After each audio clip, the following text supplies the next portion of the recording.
नसकिने विश्वासको अध्ययनको हामी चाहिँ कुन ठाउँमा पुगेका छौँ भने बाइबललाई पुष्टि गर्ने पुरातात्विक रत्नहरू भनेर अध्ययन गर्दैछौँ। अनि अहिलेसम्म चाहिँ हामीले के अध्ययन गऱ्यौँ त यसमा? बाइबललाई पुष्टि गर्ने पुरातात्विक रत्नहरूको अध्ययन चाहिँ हामीले प्राचीन लिपिको विषयमा अध्ययन गरेर थाहा पायौँ, जुन चाहिँ पुरातत्व उत्खननबाट चाहिँ प्राचीन लिपिहरू भेटिए, जसले चाहिँ सन्देहवादीहरूको मूसाको समयमा लिपि थिएन यस्ता खालको आधारहीन बाइबललाई काट्न खोज्ने र विश्वासलाई हल्लाउन खोज्ने यस्ता कुराहरूलाई चाहिँ खण्डन गरिकन प्रमाणित गर्यो प्राचीन लिपिलाई भेट्टाइएको कुराबाट। त्यसपछि हामीले के अध्ययन गऱ्यौँ? हामीले चाहिँ कल्दीहरूको उर उत्खनन गरेर भेटियो, अब्राहमको जन्मथलो, त्यहाँको सहर, अनि त्यहाँको जिगुरात, त्यो धरहराको अवशेषहरू, अनि यसले पनि बाइबललाई चाहिँ पुष्टि गर्यो। अनि त्यसपछि हामीले चाहिँ के अध्ययन गऱ्यौँ? हामीले मिस्र देश को उत्खननबाट चाहिँ भेटिएका कुराहरूले कसरी बाइबललाई पुष्टि गरेको छ भन्ने कुरा पनि हामीले अध्ययन गऱ्यौँ। अनि त्यसपछि चाहिँ हामीले चाहिँ अब भाग 4 मा बेबिलोनको उत्खननबाट पनि बाइबललाई पुष्टि गर्ने थुप्रै कुराहरू भेटेको छन् भन्ने कुराहरू अध्ययन गर्दैछौँ। अनि भाग 1 को रूपमा अस्तिको हप्ता हामीले अध्ययन गऱ्यौँ बेबिलोनलाई, अनि आज चाहिँ भाग 2। अनि हामी चाहिँ बेबिलोनी धर्म कसरी चाहिँ त्यो बाबेलको धरहरा त्यो चाहिँ सुरुको बेबिलोन हो। सुरुको बेबिलोन भन्नाले पछि नेबुकदनेस्सरको बेबिलोन चाहिँ नयाँ बेबिलोन मानिन्छ। हुन त हाम्रो लागि त धेरै पुरानो हो। नेबुकदनेस्सर भनेको त 2600 वर्ष अगाडिको व्यक्ति हो, तर त्यसलाई नयाँ बेबिलोन भनिन्छ। पुरानो बेबिलोन चाहिँ प्राचीन समयको जुन निम्रोद इत्यादिको समयमा, अनि के अरे भाषाको खलबलपछि पनि स्थापना भएको त्यो सहर गिलगमेश इत्यादि। अब तर त्यहाँबाट नै, त्यो प्राचीन बेबिलोनबाट नै कसरी बेबिलोनी धर्म चाहिँ संसारभरि फैलिएको कुरा, जसरी बाइबलले भन्दछ। प्रकाश 17 को 5 मा हामीले चाहिँ अस्ति हेरेका थियौँ, जहाँ चाहिँ प्रेरित यूहन्नाले पवित्र आत्माको प्रेरणाद्वारा चाहिँ लेख्दछन्, रहस्य महान बेबिलोन, वेश्याहरू र पृथ्वीका घिनलाग्दा कुराहरू कि आमा, भनेपछि संसारभरिको सबै मूर्ति पूजा र झुटा धर्महरूको सुरु भएको स्थान चाहिँ प्राचीन बेबिलोनमा हो भन्ने कुरा जसरी बाइबलले भन्छ, ठ्याक्कै पुरातत्वबाट चाहिँ त्यही कुरा प्रमाणित र पुष्टि भएको छ भन्ने कुरा चाहिँ अध्ययन गर्न थालेका थियौँ। अनि त्यसमा नै हामी चाहिँ अब अगाडि बढाउनेछौँ। अनि त्यसपछि हामी अरू पनि धेरै रोचक कुराहरू र बाइबललाई पुष्टि गर्ने कुराहरू अध्ययन गर्नेछौँ। अनि बेबिलोनी धर्म अब चाहिँ यो हेर्न लागिरहेका छौँ, कसरी यो धर्म चाहिँ माता पूजाको धर्म हो। माता अथवा देवी, आमालाई देवी मानिरहेको धर्म। यो माता र बच्चाको यहाँ तस्बिरमा जसरी देख्नुहुन्छ, जो चाहिँ आइसिस र होरस नाम गरेको यो देवी र उसको छोरा देखाएको छ। यो माता र बच्चालाई चाहिँ विभिन्न नामले चिनिन्थ्यो, जस्तै अस्तार्ते र तामुज। अस्तार्ते चाहिँ आमा, तामुज चाहिँ बच्चा, अथवा आइसिस र होरस जस्तो कि यो तस्बिरमा, अथवा भिनस। भिनस चाहिँ नेपालीमा यो ग्रहको नाम हो, शुक्र ग्रहलाई भिनस भनिन्छ। त्यसैले शुक्र अथवा भिनस र अडोनिस उसको छोराको नाम। त्यसपछि फोर्टुना र जुपिटर। अब जुपिटर चाहिँ नेपालीहरूले चाहिँ बृहस्पति, यो पनि ग्रहको नाम हो। त्यसैले आमा बच्चा यस्तो माता बच्चाको यो पूजा गर्ने चाहिँ बेबिलोनी धर्मबाट आएको हो। जस्तो कि टिखी र उसको बच्चा, यो संसारको विभिन्न ठाउँमा फैलिएको हामीले विभिन्न रूप हेर्न लागिरहेछौँ। अर्को चाहिँ माता र बच्चा चाहिँ प्राचीन यो समयमा जुन यो ज्योतिषशास्त्रको पनि भाग हो। ज्योतिषशास्त्रमा चाहिँ त्यो घाम हिँड्ने उसको गतिको बाटोलाई चाहिँ अङ्ग्रेजीमा जोडियाक अथवा के अरे नेपालीमा चाहिँ यसलाई चाहिँ एउटा शब्द यसको खोज्दै थिएँ, क्रान्ति वृत्त भन्दो रहेछ यो जोडियाकलाई। क्रान्ति यो हिँड्ने पथ। अनि त्यहाँ चाहिँ त्यो पथमा रहेको यहाँ विभिन्न ताराको झुण्डहरू लाई चाहिँ बाट चाहिँ यसलाई ज्योतिष चक्र भन्छ। अनि त्यो हरूलाई चाहिँ राशि पनि भनिन्छ, राशि चक्र। अनि त्यसैले यो राशि चक्रमा चाहिँ एउटा एकाइ चाहिँ यो माता र बच्चा पनि थियो। बेबिलोनीहरू मिश्रीहरूकोमा ज्योतिष त्यहाँबाट आएको हो। अब चीनमा चाहिँ उसलाई शिन मुको नामले पनि पुजिन्थ्यो। यहाँ पनि माता र बच्चा यो चाइनामा। त्यसपछि यहाँ उसलाई चाहिँ देवताहरूकी आमा भनेर पनि चिनिन्थ्यो, स्वर्गकी रानीको नामले पनि चिनिन्थ्यो। अनि बाइबलमा पनि यर्मियाको पुस्तकमा कसरी यो भित्रिसकेको थियो यहुदामा यस्तो खालको पूजा भन्ने पाउँछौँ। अनि रोमन क्याथोलिक चर्चले चाहिँ यो माता बच्चा पुज्ने बेबिलोनी धर्मबाट आएको कुरालाई चाहिँ इसाईकरण गर्यो। कसरी भने यो मरियम र बालक येशू जस्तो देखाएर उनीहरूले चाहिँ यसलाई मडोन्ना भन्छ, मडोन्नाको पूजाको रूपमा इसाईकरण गर्यो। अब हिन्दू धर्ममा पनि छ माता देवी पूजा चाहिँ हिन्दू धर्ममा पाइन्छ। यो चित्रमा चाहिँ दक्षिण भारततिर मानिने खालको यो इन्द्राणी र बच्चा यहाँ मुर्गान भन्दो रहेछ यसलाई देखाइएको छ। फेरि अर्को यहाँ चाहिँ हिन्दू देवी सप्तमातृका र बच्चा देखाइएको छ। त्यो देवी भनेको को पछाडि हेर्नुहोस् त त्यो गोलो देख्नुहुन्छ नि, त्यो चाहिँ अब उसलाई विशिष्ट यो ईश्वरीय व्यक्ति हो भनेर देखाउनलाई त्यो तेज मण्डल जस्तो देखाइएको छ। अनि रोमन क्याथोलिकहरूको चित्रकलाहरूमा चाहिँ यस्तै देखाउँछ, मरियम को वरिपरि चाहिँ टाउको वरिपरि चाहिँ यो तेज मण्डल देखाउने गर्छन् र अझ प्रेरितहरूको टाउकोमा पनि देखाउने गर्छ इत्यादि है। तर त्यहाँबाट आएको।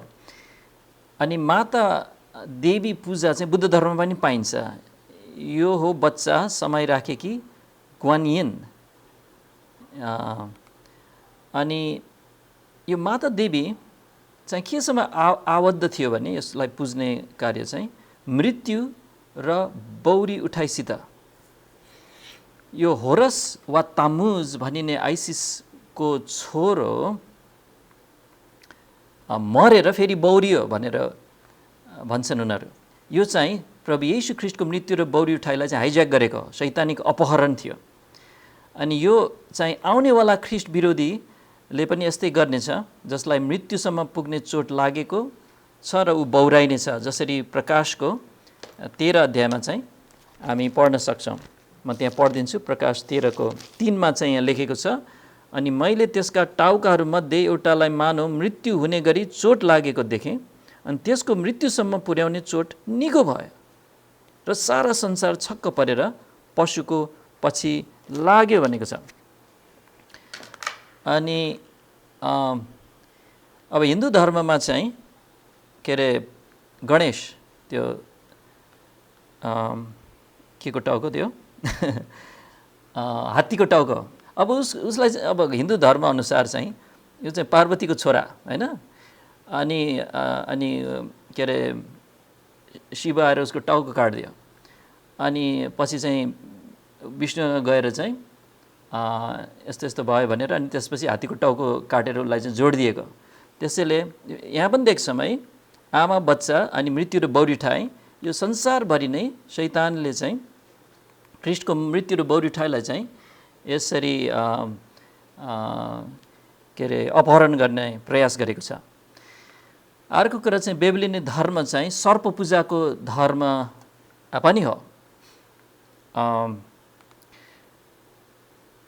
जहाँ चाहिँ अब यो चाहिँ के भने मूर्ति पूजा चाहिँ शैतान पूजा हो भन्ने कुरा चाहिँ छर्लङ्ग देखिन्छ।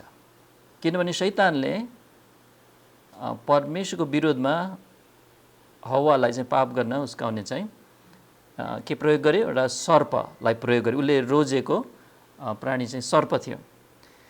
अनि उहिलेदेखि नै सर्प पूजा चाहिँ व्यापक छ। अनि प्रकाश 12:9 चाहिँ खुलस्त लेखिएको छ, डियाबोलोस र शैतान भनिने त्यो पुरानो साँप जसले सारा संसारलाई धोका दिन्छ।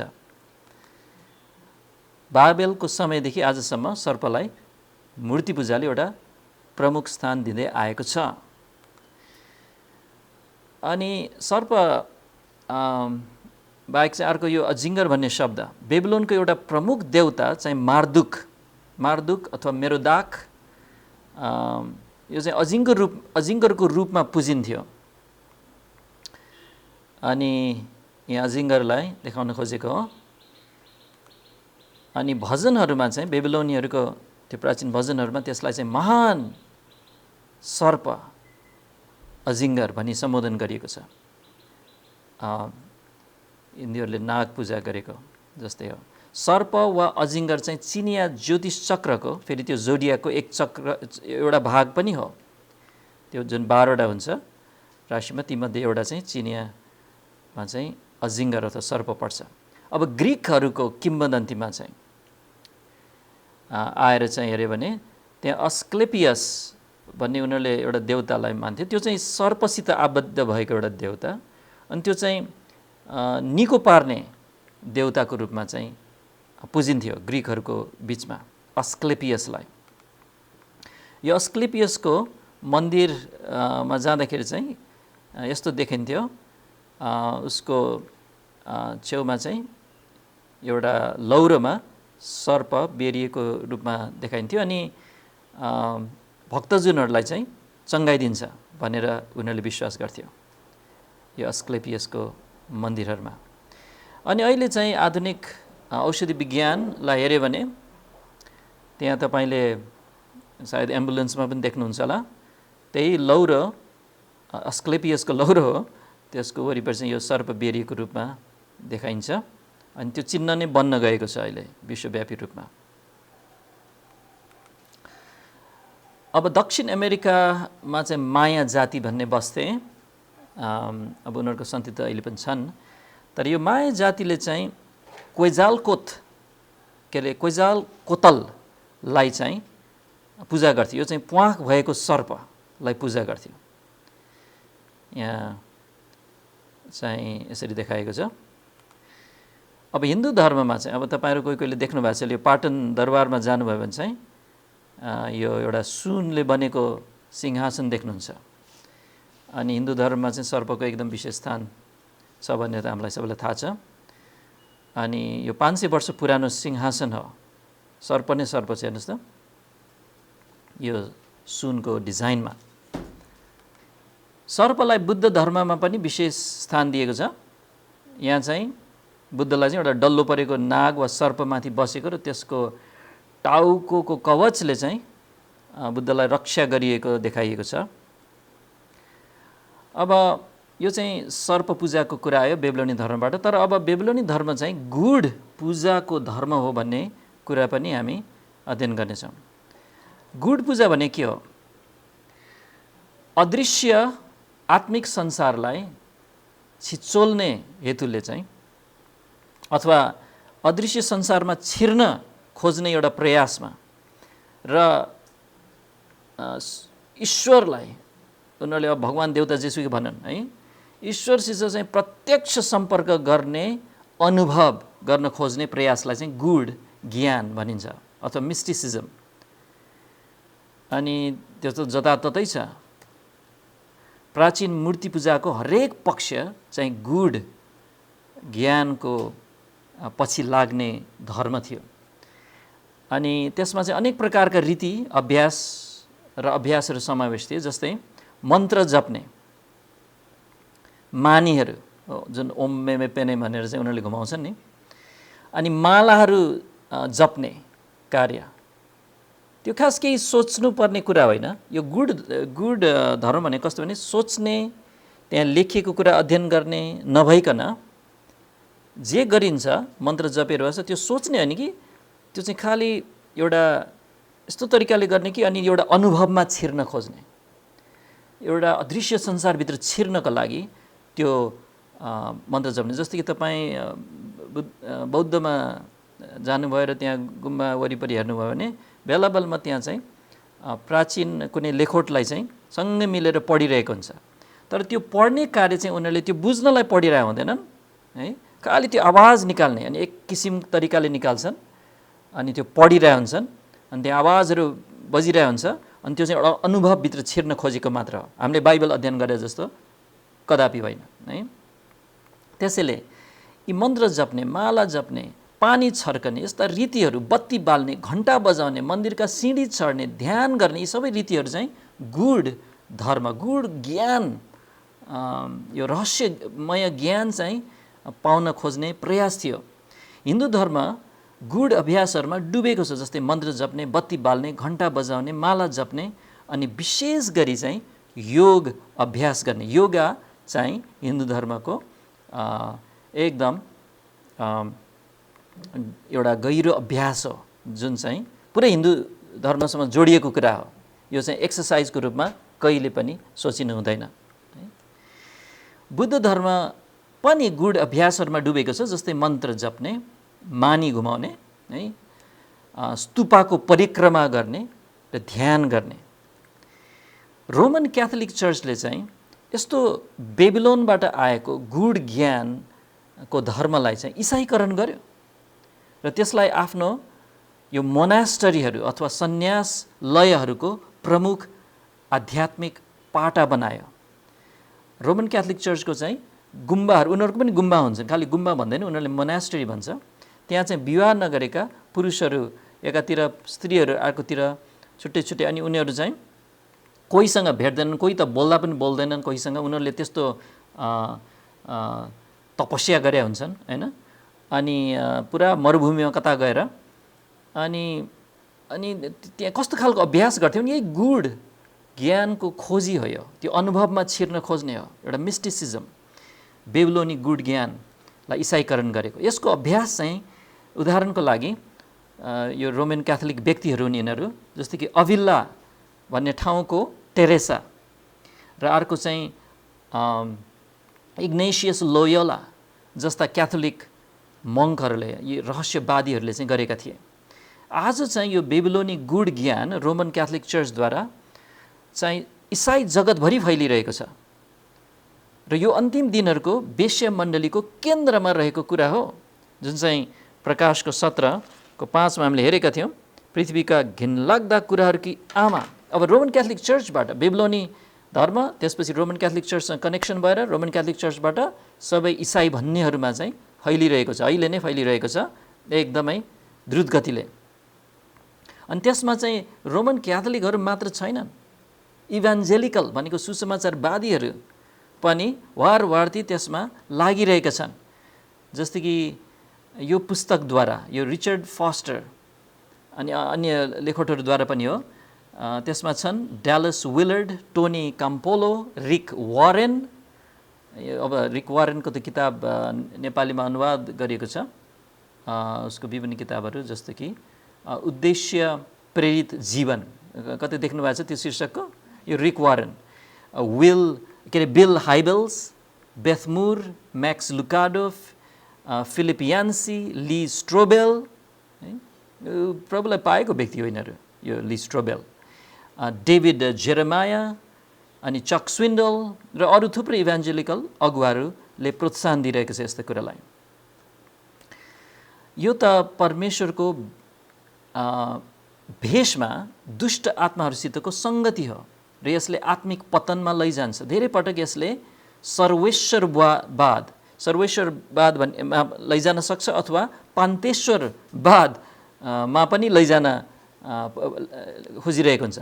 सर्वेश्वरवाद भनेको चाहिँ सबै थोक ईश्वर हो, त्यो त हिन्दू धर्म हो त्यो त है, अथवा ईश्वर सबै थोकमा छ, त्यो पनि हिन्दू धर्मको धारणा हो, तर यो बेबिलोनबाट आएको। अनि रोमन क्याथोलिक अभ्यासहरू चाहिँ अहिले चाहिँ इसाई त हो भन्दै रोमन क्याथोलिक पनि इसाई हो भन्ने माने पहिला, त्यसपछि रोमन क्याथोलिकको अभ्यासहरूलाई चाहिँ अब फैलिन थालिरहेछ। अनि डेभिड दाइले चाहिँ कन्टेम्प्लेटिभ मिस्टिसिजम भन्ने यो किताबबाट चाहिँ यसलाई लिखित प्रमाण प्रस्तुत गर्नुभएको छ। अब हामी चाहिँ बेबिलोनी धर्मलाई यहाँ एकतिर राखेर अब नेबुकदनेस्सर र उसको बेबिलोनको विषयमा चाहिँ हेरेर कसरी यस यहाँ भेटिएका कुराहरूले बाइबललाई पुष्टि गर्छ भन्ने कुरा हेर्नेछौँ। 19औं शताब्दीको अधिक समयसम्म चाहिँ सन्देहवादीहरू, बाइबललाई शङ्का गर्नेहरूले चाहिँ नेबुकदनेस्सर थिँदा पनि थिएन भन्थे उनीहरूले। कहाँ थियो नेबुकदनेस्सर? यहाँ बाइबलमा मात्र भएर हुन्छ? तर सन् 1880 भनेपछि 200 वर्ष पनि भएको छैन। सन् 1880 चाहिँ बेबिलोनमा के भेटियो भने इँटाहरू भेटियो, जसमा चाहिँ नेबुकदनेस्सरको नाम नै बेकायदा साथ लेखिएको भेटियो। जसरी चाहिँ धरहरा ढल्दाखेरि म गएको थिएँ त्यहाँ, अनि त्यहाँ इँटामा चाहिँ भीमसेन भनेर लेखेको देखेँ मैले, है। भीमसेन थापाको नाम थियो, उसले बनाएको धरहरा थियो। अब बेबिलोनमा चाहिँ इँटाहरू भेटिन थाल्यो, नबुकदनेस्सर लेखेको थुप्रै भेटियो। कति भेटियो? लाखौँको सङ्ख्यामा, एक दुईवटा होइन। र पुरातत्त्वविदहरूले उसको नाम लेखेको इँटा मात्र होइन, नेबुकदनेस्सरले को भवनहरू, जुन भवनहरू बनाए त्यो भवनहरूको डिजाइन नक्साहरू समेत उत्खनन गरेर भेटियो।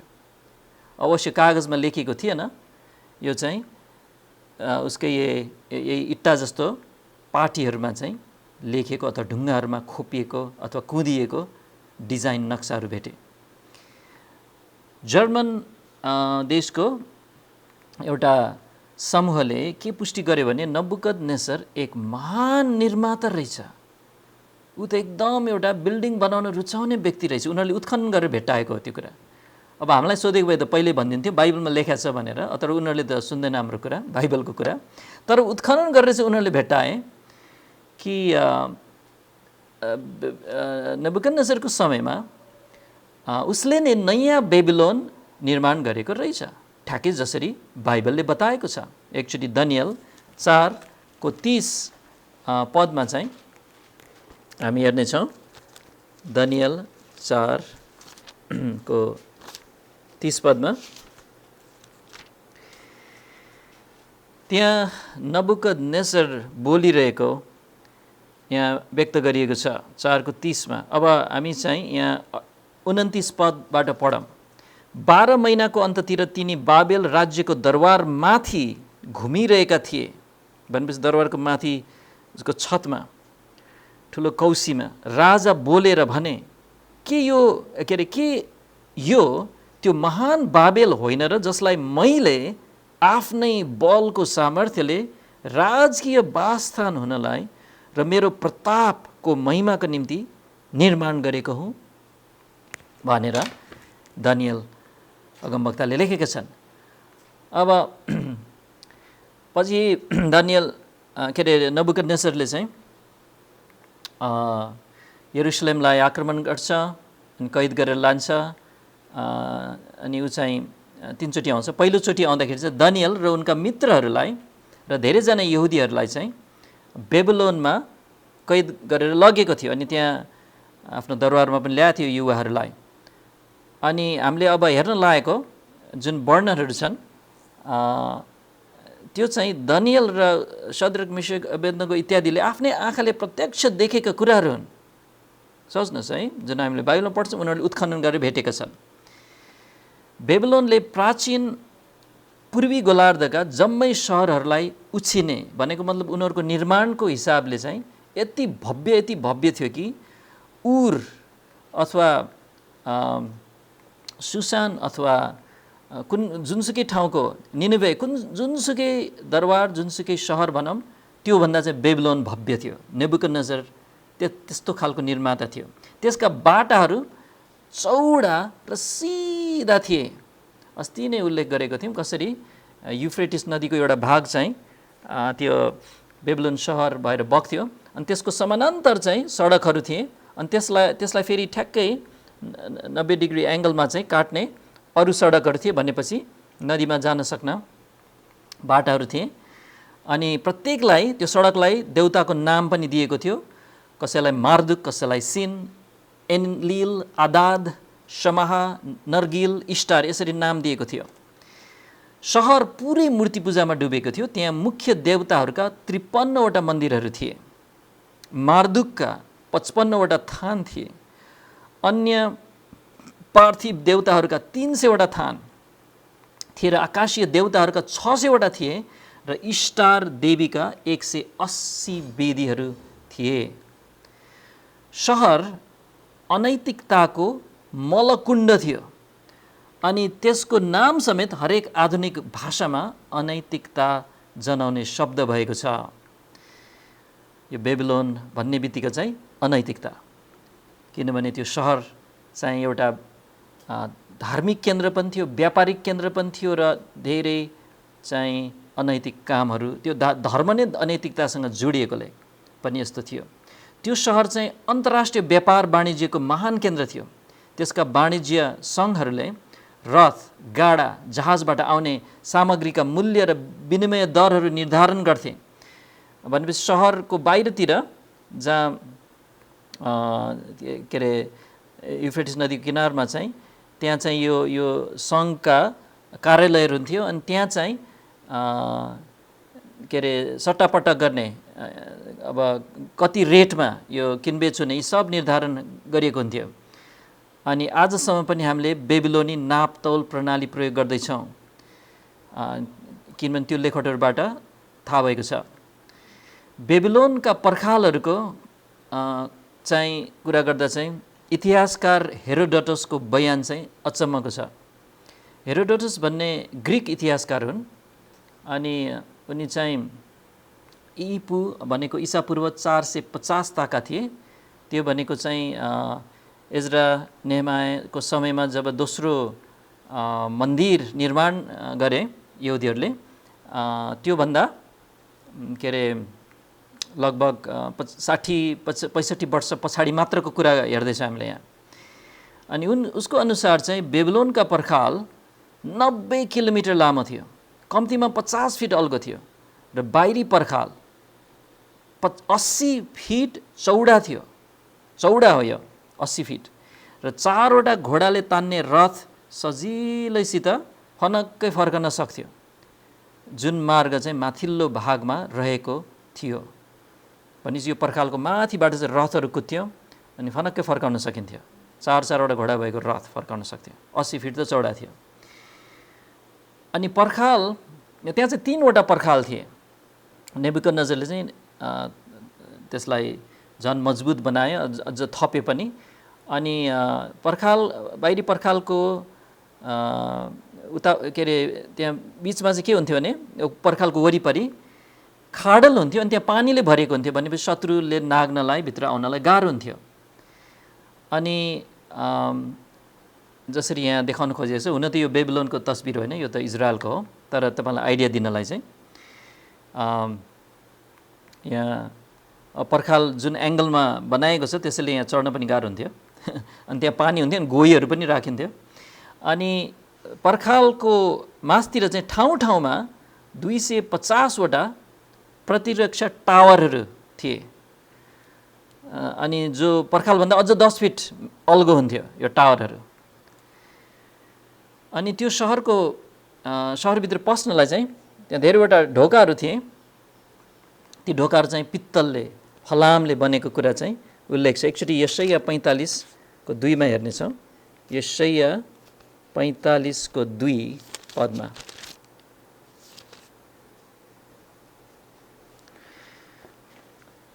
यशाया 45को 2 हुन त एक पद पनि पढौँ कस्तो भने यहाँ भविष्यवाणीमा चाहिँ यशायाले लेख्दैछन् कसरी कोरेस राजा ऊ चाहिँ पर्सियन राजा हो मादी फारसी को राज्यमा चाहिँ ऊ महान राजा कोरेस आएर चाहिँ बेबिलोन लाई चाहिँ ढाल्नेछ भन्ने कुरा, उसको सेनाले ढाल्नेछ। अनि त्यसैले एक पदमा यसरी लेखेको छ, परमप्रभु आफ्नो अभिषिक्त जन कोरेसलाई यसो भन्नुहुन्छ, जसको दाहिने हात जाति जातिलाई उसको सामु दबाई राख्नलाई मैले समातेको छु। भनेको मतलब मैले चाहिँ कोरेसलाई प्रयोग गरेर बेबिलोनलाई ढाल्नेछु, मेरो इजरायली जनलाई छुटाउने छु र गएर उनीहरूले चाहिँ मेरो मन्दिर बनाउनेछन् भन्ने कुरा को सन्दर्भमा यो। अनि यहाँ लेखेको छ 45 को बिचमा, अनि उसको सामु भनेको कोरेसको सामु 2 खापा भएका ढोकाहरू, यो चाहिँ बेबिलोनको पर्खालको ढोकाहरूको कुरा गर्दैछ। 2 खापा भएका ढोकाहरू, यो चाहिँ सानोतिनो हाम्रो घरको ढोका नसम्झौँ, यो विशाल ढोकाहरू है। अब पर्खालको कत्रो थियो भने ढोका पनि निकै ठुलो हुन्छ, हामी अहिले एकछिनमा फोटोमा हेर्नेछौँ। 2 खापा भएका ढोकाहरू खोल्नलाई म राजाहरूको कम्मर खुकुलो पार्ने छु र मूल ढोकाहरू बन्द गरिने छैनन् भनेपछि सहरभित्र प्रवेश गर्नेछन्। 2 पद, म चाहिँ तिम्रो अघि यो कोरेसलाई भन्दैछ, म तिम्रो अघि जानेछु र खाल्टा खुल्टी ठाउँहरू समतल पार्नेछु। अब हेर्नुहोस् के का ढोकाहरू बनेछ, पित्तलका ढोकाहरू म तोड्नेछु र फलामका अग्लाहरू काटेर टुक्रा टुक्रा पार्नेछु। त्यसैले यस्ता ढोकाहरूको कुरा गर्दैछ। त्यसैले मूल ढोकाको कुरा यहाँ आएकोले यहाँ यो तस्बिरले अब हामीलाई हेल्प हुन्छ। स्टार मूल ढोका, सबैभन्दा महत्त्वपूर्ण ढोका चाहिँ यो थियो, विशाल स्टार ढोका, जसलाई उत्खनन गरिएर त्यसको इँटाहरूलाई जम्मा पारेर फेरि त्यसलाई पुनर्निर्माण पनि गरेको छ। यसलाई चाहिँ हुन त इराकमा पनि के अरे एक ठाउँमा पुनर्निर्माण गरेको छ, तर बर्लिनमा जर्मनीको बर्लिन म्युजियममा पनि त्यो पुनर्निर्माण गरेर राखेको छ। त्यहीँको ओरिजिनल इँटाहरू ल्याएर हो। यो चाहिँ बर्लिन म्युजियमको फोटोमा चाहिँ देखाएको स्टार मूल ढोकालाई पुनर्निर्माण गरेको छ। कति ठुलो थियो यहाँ देख्न सक्छ हामीले यो ढोका, अनि कति रङ्गी चङ्गी थियो स्टार मूल ढोका। अनि त्यो मूल ढोकालाई चाहिँ स्टार देवीको नाम दियो, जसको चिन्ह सिंह प्रमुख रूपमा देखाएको थियो। अस्ति हेरेको थियौँ, यो ताराको स्टार त्यहाँबाट आएको हो। अनि यहाँ सिंह चाहिँ त्यसको चिन्ह थियो, प्रमुख चिन्ह। ढोकामा अरूहरू पनि प्रतीकहरू छन्, जस्तो कि आदाद, यो चाहिँ साँडे को चिन्हलाई पनि दर्शाएको छ, उनीहरूले मान्ने देवता हो। अनि मार्दुक एउटा अजिङ्गर अघि भनेको थियौँ, यो पनि प्रमुख देवताको रूपमा मान्थे उनीहरूले। अनि त्यहाँबाट छिरेपछि हेर्नुहोस्, यो चाहिँ अब भित्रपट्टि छिरेपछि के थियो त है, भित्रपट्टि छिरेपछि चाहिँ एउटा सवारी मार्ग थियो है। अनि पुरा घमण्डमा चाहिँ यसलाई यस्तो नाम दिएको थियो, जसको माने चाहिँ शत्रुहरू यहाँ पस्ने छैन, त्यस्तो खालको नाम दिएको थियो। भनेको मतलब उनीहरू चाहिँ कोही पनि हामीलाई यहाँ आक्रमण गरेर कब्जा गर्ने छैन। अनि त्यहाँ भित्र भएको सवारी मार्ग चाहिँ अब याद गर्नु, यो त सहरभित्र छिर्यो अब, तर यो सहरभित्र छिरेपछि यो चाहिँ हाइवे जस्तो रूपमा चाहिँ, अथवा के भन्छ त्यसलाई, फ्लाइओभर जस्तो रूपमा चाहिँ माथितिर जान्थ्यो। अनि फ्लाइओभर त होइन, तर जे अल्गो बनाएको थियो। अनि बसोबास गर्ने घरहरू चाहिँ होच्चो स्थानमा हुन्थे। अनि त्यसैले यो उच्च तहमा बनाएको बाटो थियो, यो कम्तीमा 50 फिट चौडा थियो र यो स्टार गेटदेखि कहाँ पुग्थ्यो भने बाबेलको धरहरासम्म पुग्थ्यो। यहाँबाट यहाँ यो जुलुस गयो भने सिधै चाहिँ बाबेलको धरा मन्दिरमा जान्थ्यो भनौँ उनीहरूको। यसको दुईपट्टि चाहिँ निलो, पहेँलो, सेतो र कालो टायलद्वारा सिँगारिएको थियो। अनि त्यहाँ चाहिँ सिँगार्न चाहिँ उनीहरूले विभिन्न आकृतिहरू बनाएको थियो, सिंहका आकारहरू। अनि त्यो साइज चाहिँ ठुलो, बडेमाको जत्रो सिंह हुन्छ त्यत्रै साइजको आकृतिहरू बनाएको थिए। अनि यो मार्ग चाहिँ विशेष बेलामा चाहिँ त्यहाँ सवारी हुन्थ्यो, जस्तो कि नयाँ वर्षको दिनमा देवताहरूलाई सवार गराउनलाई। अब के सम्झना आउँछ तपाईँहरूलाई यो भन्ने बित्तिकै? काठमाडौँमा अनि अरू नेपालभरि नै हो, तर जस्तो कि काठमाडौँमा विशेष ठुलै होहल्ला हुन्छ जब चाहिँ रथ यात्रा निकाल्छन् है। रथ यात्रा मच्छिन्द्रनाथ देवता राखेर चाहिँ अब उनीहरूले चाहिँ तान्दै लान्छन् एउटा सवार याद। यो प्राचीन बेबिलोनी धर्मबाट आएको चलनहरू हो। अनि यहाँ चाहिँ स्टार गेट अथवा मूलढोका, यहाँ चाहिँ उनीहरू नयाँ वर्षमा उनीहरूको देवताहरूलाई सवार गराउन प्रयोग हुन्थ्यो, साथै सैन्य सवारीका लागि पनि प्रयोग हुन्थ्यो। जस्तो कि यरुसलेमलाई कब्जा गरेपछि यहुदीहरूलाई समातेर ल्याएका छन्। दनियल, शद्रक, मिशक, अबेदnego यही बाटो भएर गएको हुनुपर्छ उनीहरू, है। उनीहरूलाई यही बाटोभित्र भएर उनीहरूले हामीले ल्याएका कैदीहरू, अनि मन्दिरबाट उनीहरूले कब्जा गरेका बहुमूल्य सामग्रीहरू यहीँबाट लगेर थपक्क कहाँ राखे? त्यही बाबेलको धरारामा, त्यहाँ उनीहरूको जस मन्दिरमा, मूर्ति पूजाको मन्दिरमा। अब एउटा पुल त्यहाँ थियो, किनभने त्यहाँ सहरको दुईटा भाग थियो, पुरानो बेबिलोन र नयाँ बेबिलोन। नयाँ बेबिलोन चाहिँ नेबुकदनेस्सरले बनाएको, अनि बिचमा चाहिँ यो युफ्रेटिस नदीको भाग थियो। अनि यसलाई जोड्ने चाहिँ एउटा पुल थियो, ज्यादै सुन्दर पुल, ठुलो पुल, चौडा पुल। अनि के अरे, अनि त्यसपछि त्यहाँ के थियो? नेबुकदनेस्सरको दरबार थियो, यो नयाँ बेबिलोनमा चाहिँ। अनि नेबुकदनेस्सरले आफ्नो दरबार बनाउनलाई चाहिँ के प्रयोग गर्यो? सुन, चाँदी, बहुमूल्य रत्नहरू, रङ्गीन टाइलहरू, सिँगारेको मार्बल, दुर्लभ पाइने काठहरू, पित्तल इत्यादि प्रयोग गरेर भव्य दरबार निर्माण गर्यो। अनि यसलाई चाहिँ चम्किलो वासस्थान, वास गर्ने प्रताप, अघि हामीले पढेका थियौँ दनियलको 4 मा उसले, अनि यसलाई चाहिँ यो पहाड जस्तै थियो भनेर वर्णन गरेका छन्। अनि एकदम रोचक कुरा चाहिँ इतिहासको लेखोटहरूमा पाइन्छ कि नेबुकदनेस्सरले विश्व प्रख्यात झुन्डिरहेका बगैँचाहरू, ह्याङ्गिङ गार्डन्स अफ बेबिलोन, झुन्डिरहेका बगैँचाहरू बनायो भनेर चाहिँ लेखेको छ। अब उसको एउटा पत्नी चाहिँ मादीको राजाको छोरी थियो, अनि मादी फारसी भनेपछि त्यो इरान हो। त्यहाँ चाहिँ पहाडहरू भएको, पहाडहरू देखिरहेको ठाउँबाट ल्याइएको थियो उसको यो श्रीमती। अनि डाँडाकाँडाको देशबाट आएकोले उसलाई चाहिँ बेबिलोनको मैदानहरू उराठ लागेको थियो। अनि उसलाई खुसी पार्न चाहिँ उपहार स्वरूप नेबुकदनेस्सरले चाहिँ यो अचम्मको झुन्डिरहेको बगैँचा बनाएको कुरा चाहिँ इतिहासकारहरूले बताएका छन्।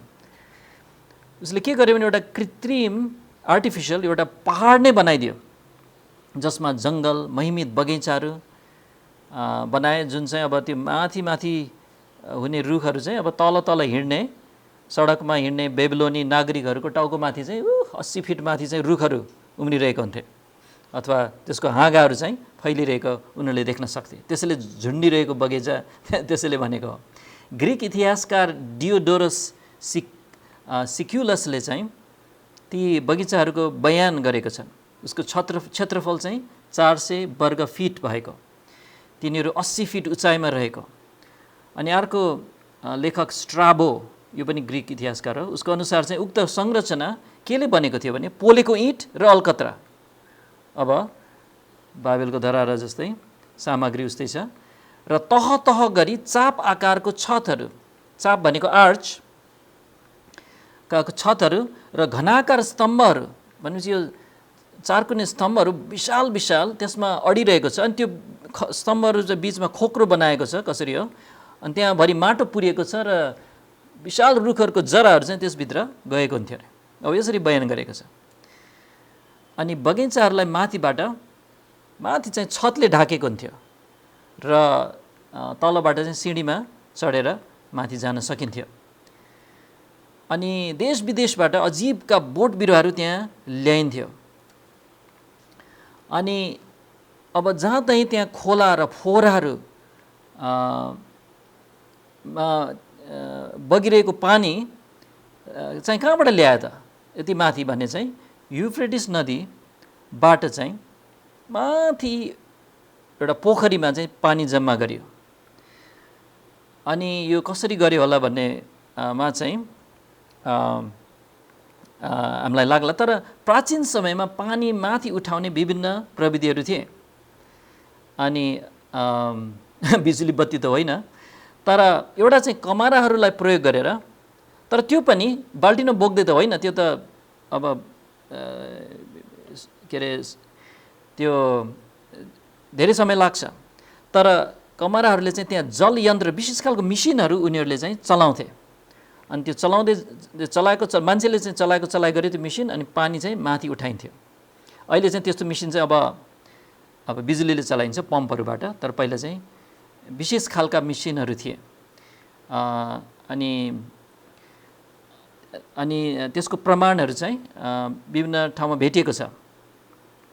अनि माथि त्यो पोखरीबाट पानी छोडिन्थ्यो, अनि विभिन्न नालीहरू मार्फत चाहिँ बगैँचाहरूको प्रत्येक भागमा त्यो चाहिँ अब तल तल झर्दै वितरण हुने गर्थ्यो।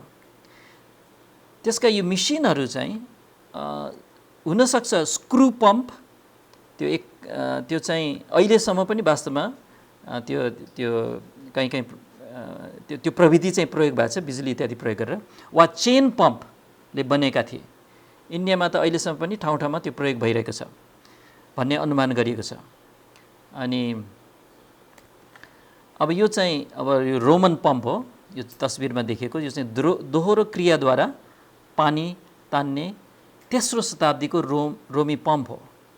अब यहाँ हाम्रो तराईमा चाहिँ जुन चाहिँ हाते पम्प हुन्छ, त्यो चाहिँ एउटा मात्र क्रिया छ। पानी थिच्दाखेरि हामीले त्यो यसरी दबाउँदाखेरि, त्यो ह्यान्डललाई दबाउँदाखेरि पानी आउँछ, छोड्दाखेरि पानी आउँदैन है। तर यसमा चाहिँ दबाउँदाखेरि पनि पानी आउने, छोड्दा पनि पानी आउने, यो दोहोरो क्रियाद्वारा पानी तान्ने यो रोमी पम्पको यो भाग देखाएको छ यहाँ तस्बिरमा। अनि भन्नाले दुईतिर यता थिच्दाखेरि उताबाट पानी खाने, यता थिच्दाखेरि अर्कोतिरबाट पानी तान्ने खालको छ। अनि अब यत्रो पानीले त बिल्डिङमा चिस्यानले त बिग्रेला नि बिल्डिङ भन्ने कुरा उनीहरूले सोचिसकेका थिए। यसलाई बग्ने पानी र चिस्यानबाट संरचनालाई नष्ट हुनेदेखि जोगाउन त्यहाँका भुइँहरू हामीले ड्याम प्रुफ गर्छौँ नि, अब त्यहाँका भुइँहरू पनि ड्याम प्रुफ गरेको थियो। ढुङ्गाका ठुला ठुला पाटीले बनाएका थिए, जो अलकत्रा र टायलका पत्रले ढाकेका थिए। अनि त्यसलाई फेरि सिसा भनेको लेडका पत्रहरूले ढाकेका थिए। अन्तमा त्यसमाथि चाहिँ बगैँचाहरूको लागि राम्रो माटो चाहिँ राखिएको हुन्थ्यो। अब यो साँच्चै थियो र यस्तो झुन्डिरहेको बगैँचा? अब कति पुरातत्त्वविदहरूले चाहिँ यो बेबिलोनका झुन्डिरहेका बगैँचाहरूको वास्तविक अस्तित्वलाई शङ्का गरेका छन्, तर तिनलाई चाहिँ इतिहासकारहरूले विस्तृत रूपमा बयान गरेको पाइन्छ, प्राचीन जस्तो कि हेरोडोटसहरूले। अनि जर्मन पुरातत्त्वविद रबर्ट कोल्डेवेले आफूले ती बगैँचाका जगको एउटा अंश र पानीका पम्पहरूको प्रमाण भेट्टाएको कुरामा विश्वस्त थिए। त्यसको तस्बिर देखाउन खोजे जस्तो यहाँ। अब नबुकदनेस्सरको घमण्डको कुरा गरौँ। पुरातत्त्वविदहरूले नबुकदनेस्सरले गरेको बेबिलोनको अहङ्कारी बयान भेटेका छन्, जसले बाइबलको अभिलेखलाई दर्शाउँछ। ठ्याक्कै बाइबलमा पनि उसले घमण्ड गरेर भनिरहेको हामीले दानियल 4 को 30 पढेको थियौँ। तर अरू बयानहरू पनि भेटेको छन्, गैर बाइबली बयानहरू। दानियल 4 को 29 र 30 मा 12औं महिनाको अन्ततिर तिनी बाबेलको राज्यको दरबारतिर माथि घुमिरहेका थिए, अघि पनि पढेका थियौँ। राजा बोलेर भने के यो त्यो महान बेबिलोन होइन र जसलाई मैले आफ्नै बलको सामर्थ्यले राजकीय वासस्थान हुनलाई र मेरो प्रतापको महिमाको निम्ति निर्माण गरेको हुँ। अब बेबिलोनी अभिलेखमा चाहिँ नबुकदनेस्सरले मैले भन्ने कुरा चाहिँ शब्द चाहिँ धेरै पटक प्रयोग गरेको पाइन्छ। यहाँ अनुवाद यस प्रकार छ: एउटा ठुलो पर्खाल मसला र इँटाले मैले बनाए, त्यसको टुप्पा मैले पहाड जत्तिकै उचाले, मैले सहरको पर्खाल 3 दोब्बर बनाए, भूमिका उत्पादनहरू मैले बेबिलोनभित्र जम्मा पारेँ। उसकै हातले गरे जस्तो क्या। बेबिलोनमा मैले पुनर्निर्माण गरेको दरबार, लेबनोनबाटको जङ्गलबाट मेरा सफा हातले मैले काटेँ रे। पक्कै पनि उसले त काटे होइन होला यो, तर सब अब उसले खर्च गरे हो। उज्जवल सुनले मैले मोहरेँ र रत्नहरूले मैले सिँगारेँ, मैले। अब नबुकदनेस्सरले यरुशलेमको कब्जा गरेको कुरा पनि बाइबलमा त छ, तर गैर बाइबली अभिलेख पनि भेटिएको छ। यो चाहिँ बेबिलोनी क्रोनिकल भनिन्छ, बेबिलोनियन क्रोनिकल। अनि यसमा चाहिँ नबुकदनेस्जरले यरुशलेमलाई दोस्रो पटक कब्जा गरेको घटना उल्लेख छ, जुन बाइबलमा पनि उल्लेख गरिएको छ। अब बाइबलमा चाहिँ दोस्रो राजा 24 को 10 देखि 12 मा यसरी लेखेको छ, त्यसबेला बाबेलका राजा नबुकदनेस्जरका सेवकहरूले यरुशलेममाथि चढाइ गरे र त्यो सहर घेरामा पर्यो। तब यहुदाका राजा यहोयाकिन, तिनका आमा, तिनका सेवकहरू, तिनका शासकहरू र तिनका अफिसरहरू बाबेलका राजाका निस्केर गए। अनि बाबेलका राजाले आफ्नो शासनकालको 8औं वर्षमा तिनलाई कैद गरेर लगे। त्यसैले नबुकदनेस्जरले चाहिँ यहोयाकिनको समयमा यहुदाको राजालाई चाहिँ कैद गरेर लगेको कुरा छ यहाँ। यो चाहिँ दोस्रो चोटि आउँदाखेरि, पहिलोचोटि आउँदा त यहोयाकिम भन्ने थियो, उसलाई त दास मात्र बनायो, उसलाई त्यहाँ राखेर चाहिँ यति कर तिर्नुपर्छ भनेर चाहिँ गयो। दोस्रोचोटि आउँदाखेरि चाहिँ यहोयाकिनलाई त च्याप्पै समातेर उसलाई नै उता लग्यो र उसको सट्टामा चाहिँ सिद्कियालाई चाहिँ राजा बनायो। उसको के अरे यहाँ उल्लेख आउँछ, उनले त्यहाँबाट परमप्रभुको भवनको सबै धन र राजभवनको धन निकालेर लगे। अनि उनले इजरायलका राजा सुलेमानले परमप्रभुको मन्दिरमा बनाएका सबै सुनका पात्रहरू काटेर टुक्रा टुक्रा पारे। अनि उनले सारा यरुशलेमलाई अनि सबै शासकहरू, सबै शूरवीर योद्धाहरू अर्थात् 10,000 कैदीहरूलाई, साथै सबै कारिगरहरू र लोहारहरूलाई कैद गरेर लगे। देशका सबै गरिब मानिसहरू बाहेक अरू कोही पनि रहेन। दोस्रो राजा 24 को 13 र 14। अनि त्यो बेलामा यर्मियालाई पनि त्यहाँ छोडिएको कुरा हामीलाई थाहा छ। अनि उनले यहोयाकिनलाई कैद गरेर बाबेलमा लगे। अनि बाबेलका राजाले तिनको सट्टामा तिनका काका मत्तन्यायलाई राजा बनाए र यिनको नाम बदली गरेर सिद्किया राखे। अब यो कुरा चाहिँ बेबिलोनी क्रोनिकलमा पनि पाइन्छ, खालि त्यो नामहरू मात्र उल्लेख छैन, तर त्यही व्यक्तिहरू हुन्। 7औं वर्षमा चिस्लेव महिनामा राजाले आफ्नो सेनालाई भेला गराए, यहुदीहरूको सहरको सामुद छाउनी बसालेर आधार महिनाको दोस्रो दिनमा त्यसलाई कब्जा गरे। उनले राजालाई कैद गरे, यो भनेको चाहिँ यहोयाकिन हो, र उनको ठाउँमा आफ्नो हृदय अनुसारको राजा भनेको सिद्कियालाई नियुक्त गरे। उनले भारी शुल्क तिराए र त्यसलाई बेबिलोनमा ल्याउन लाए। यो चाहिँ ईसा पूर्व 605 देखि 594 को बेबिलोनी क्रोनिकलमा लेखेको पाइन्छ। अब बेबिलोनमा यहोयाकिनको कैदको सम्बन्धमा यहाँ एकदम रोचक अभिलेख भेटिएको छ। यो उद्वेगको विवरण छ। यसमा चाहिँ यहोयाकिनलाई बेबिलोनमा कैद गरेको लगेको बयान छ। त्यति मात्र होइन, अभिलेखमा के पनि उल्लेख छ भने उसलाई, त्यो राजालाई र उसका 5 जना छोराहरूलाई र उनीहरूलाई तोकिएको विशेष रासन पानीको उल्लेख पनि गरिएको छ। उक्त रासन सूची यो बर्लिन स्थित पर्गामोन म्युजियममा सङ्ग्रहित छ। यो अभिलेखले के बताउँछ भने यहोयाकिनले अन्य कैद गरेर लगिएको राजाहरूले भन्दा 20 गुणा बढी खानेकुराको रासन पाउँथे। अब यो कुरा त ठ्याक्कै बाइबलको विवरणसँग मिल्छ। के लेखेको छ बाइबलमा?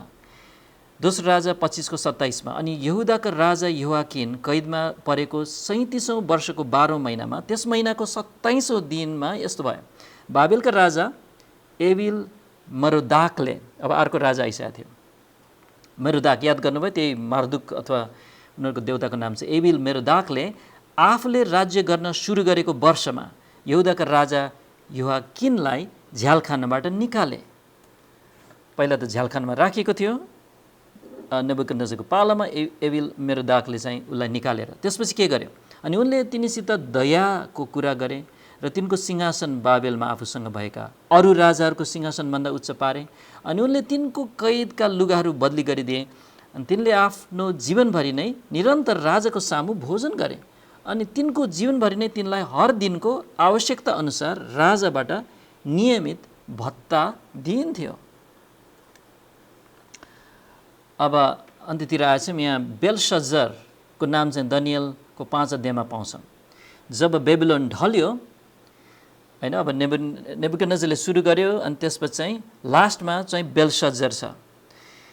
अनि दानियल त्यहीँ थियो वृद्ध अवस्थामा। अनि तर के भने सन्देहवादीहरूले चाहिँ बेलशज्जरको नाम गैर बाइबली लेखोटहरूमा नभेटेकोले यो दानियलको पुस्तक वास्तवमा यो यो यो धेरै पछि लेखेको किताब हो, यो ऐतिहासिक किताब होइन भन्थे। अनि किनभने बेलशज्जरको नाम अरू कहीँ भेटिएको थिएन। तर त्यो मात्र होइन कि अरू कारण पनि थियो दानियलको पुस्तकलाई यसरी आक्रमण गर्नुमा। उनीहरूले भन्थ्यो यो बेलशज्जर बाइबलीय किम्वदन्ती हो है। अनि उसले के भन्थ्यो भने बेबिलोनको अन्तिम राजा त नाबोनिदस पो थियो त। अनि त्यो बेलामा चाहिँ मादी फारिसीहरूले बेबिलोनलाई कब्जा गरेको हो।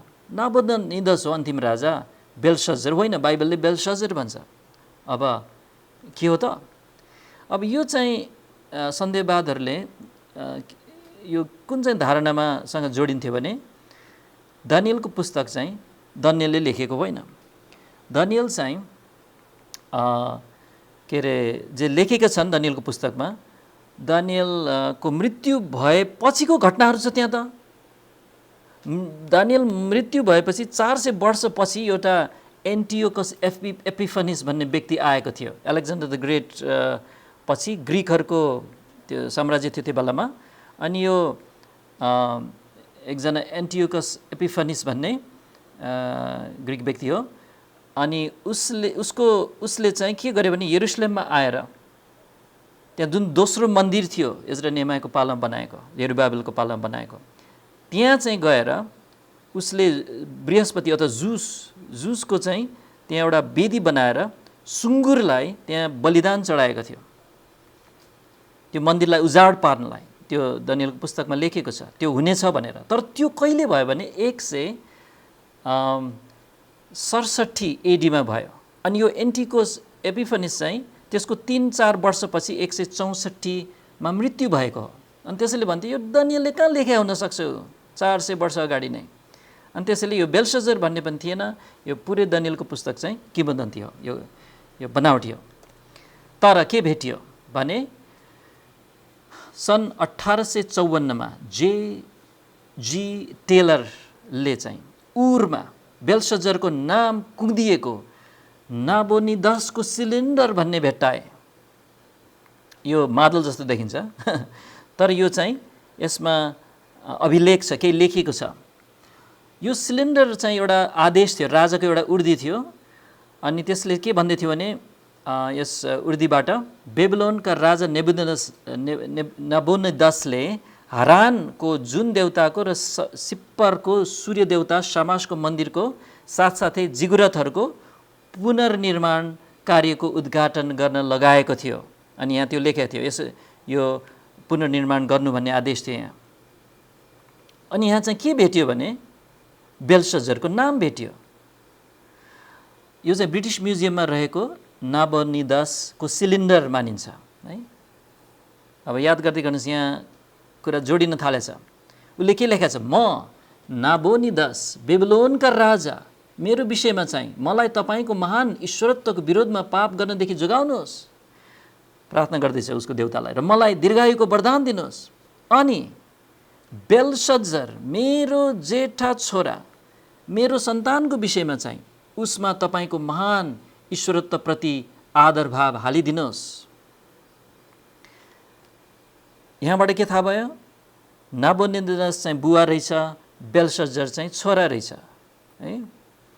अनि यो चाहिँ नाबोनिदस क्रोनिकलमा पनि बेलशज्जरको नाम भेटियो।